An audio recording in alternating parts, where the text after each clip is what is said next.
So, I've seen a few videos complaining about the feasibility of placing Omega mines all around the Federation and calling it outlandish.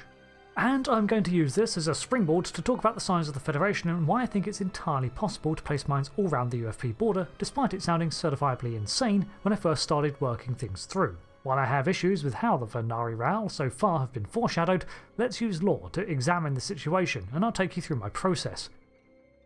As a disclaimer, this script is being done before the finale airs, so hopefully the very next episode does not undo all of this research by having it all be an illusion or something, I don't know. When you picture the span of Federation space, it's probably one of these sorts of maps that arise. Massive stretches of blue space covering multiple sectors, thousands of light years. In fact, we have heard from in-universe sources that by 2370 it is said to span over 8,000 light years. This is, as far as I can recall, the only figure we get, and it's an estimate. It would also take around 8 years to cross from one side to the other, which more or less lines up with Voyager's 70,000 light-year journey taking 70 to 75 years using just warp travel. We also don't get a mention if this is the widest diameter, an average, or even an area. Well, if it was an area, then that actually seems way too small, and only adds up to a single sector. The map I made is an aggregate of several star charts and maps that I have found. It's not 100% accurate to each, as they don't all line up, but sort of a general approximation of everything. This map, showing as far south as the Federation has gone, has Betelgeuse on it, which in real life is only somewhere between 400 and 650 light years away. Let's not even touch on travel times seen in the shows, they just don't add up. However, most of this is irrelevant. At the height of its power, which is something we have not seen in canon, the Federation consisted of 350 member worlds. We don't have a map of how much space it covered, but we know that it had taken over large areas of former Romulan territory thanks to the reunification. There had not been a neutral zone since 2385, when Picard declared it a hindrance to Romulan aid. Then the Romulan disaster shook apart their star empire, and they restructured in 2387, losing much of their ability to police their claimed space. Glossing over the aftermath, eventually the Romulans rejoined the Vulcans, and the planet became Ni'Var, the homeworld of the two ancestral cousin races. Vulcan at the time was a UFP world, so now the Romulans were too. I'm trying not to get sidetracked more about this, as I could speculate on the Romulan future for much longer. Moving on. Ferenginar joins in 2381, however it looks like they keep large degrees of autonomy, as we don't see their space being swallowed by Federation Blue from maps in 2399. So, on top of another issue, is what defines UFP space? I covered in a previous video that just because the UFP says all of this is their space, it does not mean every system within the blue is theirs. Individual worlds still exist amid all of this that do not join, so in reality the map should be full of holes if you zoomed in. Then, in 3069, the burn happens, and we will never know what caused it. The burn happens, and most warp travel is off the table for a while. Many starships are lost, UFP and others, and a lot of dilithium refineries go up too. The UFP is fractured and simply unable to respond to every crisis that arises in the centuries that follow, and most worlds leave it. Some have to be dropped by the UFP as they cannot be protected.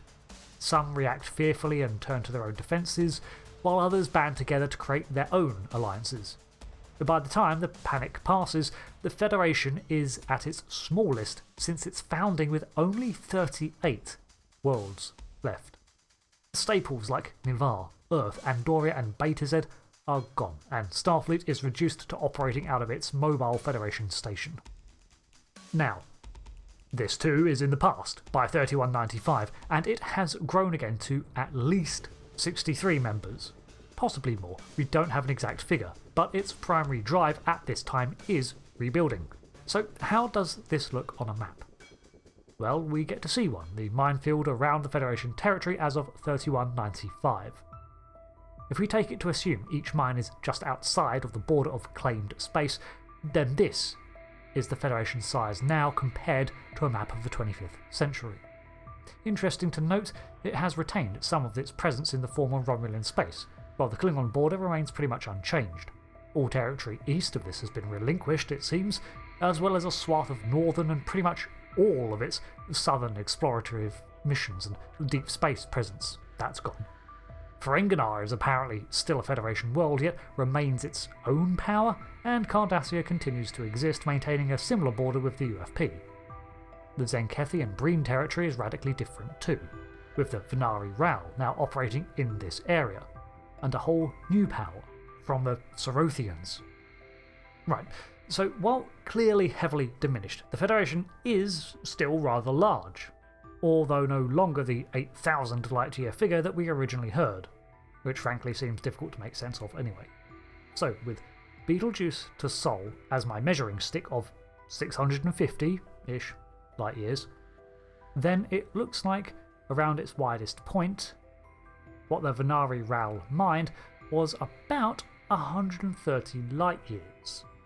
We can take half of this as the radius to then calculate the surface area of the sphere we see, and we get 53,092.92 light-years to cover with an Omega mine network. Okay, so how big is the blast range of an Omega-47 mine? Well, we know that one molecule can destabilise subspace for light-years, plural, around it. And the radius on the star charts in the show looked to be about 16.8 light-years. This is also sort of backed up by the claim that the test firing of the Omega mine disabled warp travel for about the entire sector, which again is 20 light-years cubed, which means each mine has a spherical blast radius covering 886.68 light-years. Spherical. Actually, we can ignore that, as we only really need to look at the area of a circular slice of that blast, which is 221.67 light-years. Which means that you would need 240, rounded up, mines to be deployed in a sphere around Federation space to cover it all. That is actually far less than I expected, and actually an easily creatable amount to be constructed over a few months. Now, can the Venari Ral do this? Well, they have stealth tech the Federation has trouble detecting, as telegraphed in Episode 1, and travel times in the 32nd century are clearly ludicrous plot speed. So honestly, yeah? Now, I completely admit that my maths here is based off of estimations, so my final figures could be out. Additionally, we have other problems, like the grid looking like a sphere for the dramatic pan-out, but clearly not being a sphere on the tactical overview. Non-Federation worlds are going to be trapped within this bubble too, as there are likely non-affiliated worlds within this ball, but the ultimate goal was to ensnare the UFP fleet more so than the actual worlds. I played around with some of these figures, and the amount always came out as less than 500 mines. So that's my conclusion. That while trapping the entire UFP territory seems outlandish, it looks to be far more plausible with the factors at play. For a start, we're only dealing with a 130 light-year swath, not 8,000.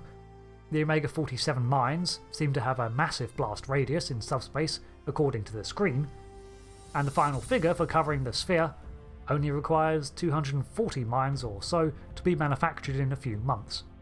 I'm actually surprised myself, because I expected the required number to be way bigger when beginning this, and I thought my conclusion was going to be another, oh well, that's the decision they made in the story. But, yeah, no, seems legit. Thanks for watching this breakdown on the Omega-47 mine network. Until the next video, I've been Rick, and I'll see you later. Goodbye. Oh, and I'm really hoping Academy didn't just make this topic irrelevant.